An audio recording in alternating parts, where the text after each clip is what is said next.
Hey friends, let's go for a walk and see God's purpose for our lives. Let's walk with purpose.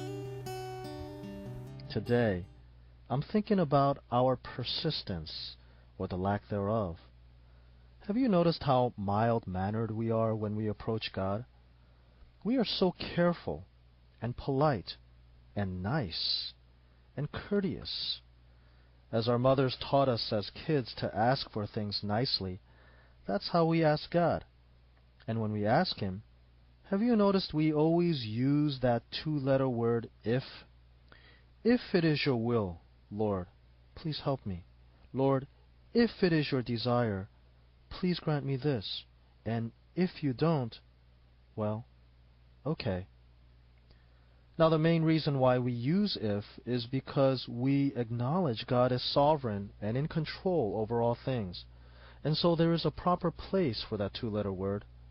But another reason why we use that word is because we just feel that it's more proper to be careful and cautious. Now, the problem with that is that this attitude can make us passive. Today, let's be reminded that we must ask earnestly for what we want, to the point of fighting with God. Now, that may not sound right, but remember Jacob? Remember how he wrestled with God all night long in Genesis chapter 32? After an all-night bout, God says to him, "Let me go," which is an outrageous concept, as if God can't get out of a wrestling hold. But just as outrageously, Jacob denies the request. He says, "I will not let you go unless you bless me." To which God asks him, "What is your name?" God then says, "Your name shall no longer be Jacob, but Israel." And Israel means fight with God. You know, God's response in the original Hebrew is quite emphatic. It's not this long phrase translated, "Your name shall no longer be Jacob," but it's actually two words. Not Jacob.